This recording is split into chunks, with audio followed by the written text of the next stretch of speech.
Rumors are cheap, but timing makes them dangerous. Josina Anderson dropped a line about a longtime NFL head coach quietly telling people he's eyeing a change of scenery, and the internet instantly bought a ticket to Speculation City. If you live in Pittsburgh, that ticket probably had Mike Tomlin's name on it before the ink could dry. And yeah, the timing is delicious. A team that's sputtering, a fan base tired of the same refrains, and a coach whose resume reads legendary in black and gold.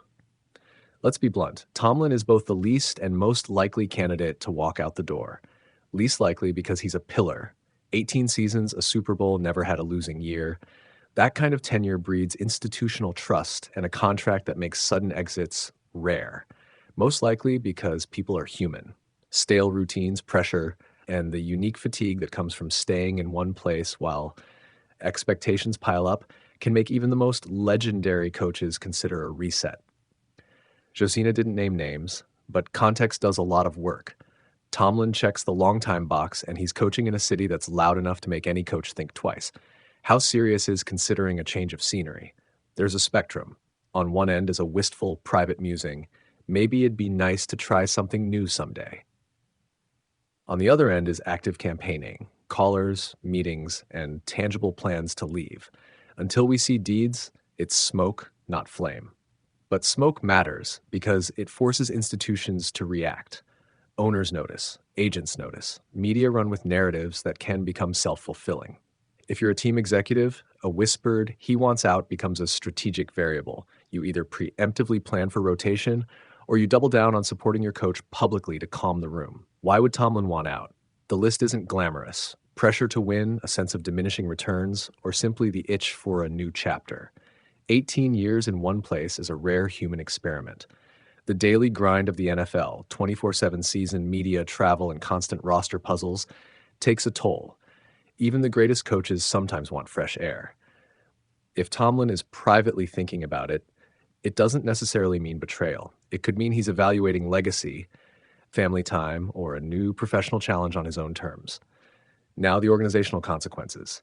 If Tomlin actually pulls a move, the Steelers instantly become the hottest vacancy in coaching seasons. Top-tier candidates would circle. Pittsburgh is a blue-chip resume marker for any coach. Passionate fan base, deep tradition, and the resources to compete.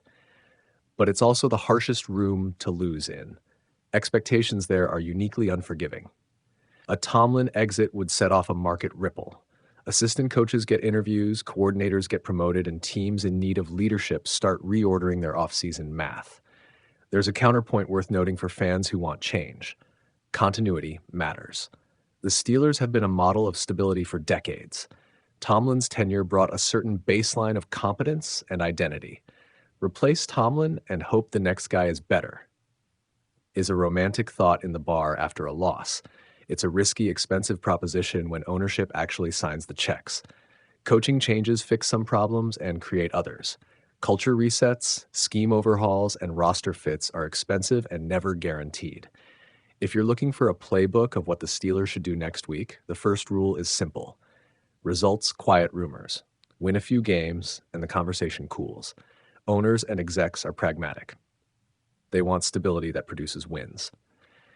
If the team slumps and the rumor mill turns into its own weather system, the front office has to decide whether to back Tomlin publicly and invest in fixes or to prepare for a transition that will shape the next decade of the franchise. There's also the public communications angle. Josina's note is intentionally vague. That's what makes it powerful and maddening. The franchise, if it wants to calm things, must be measured.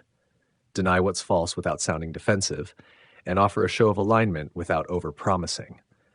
The best PR move for Pittsburgh is to let the field speak first and keep the boardroom conversations private. Fans will scream, the franchise should work. What about Tomlin personally? Coaches aren't immune to the human calculus. Maybe he wants out because the project wears differently now. Roster decisions, cap constraints, and the franchise's direction might feel limiting.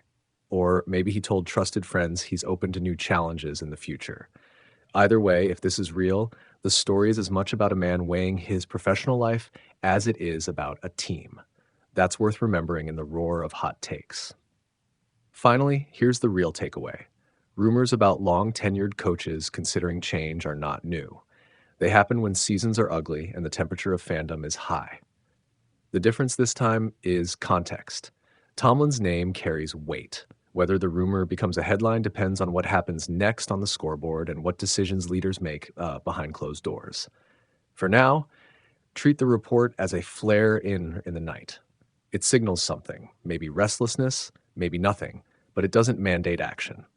The Steelers' front office will watch the next games, parse locker room vibes, and decide whether to fortify Tomlin's position or quietly line up contingency plans.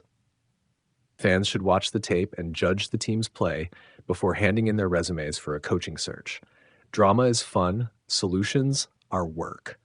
If Tomlin stays, it will be because the franchise commits to fixing what's broken.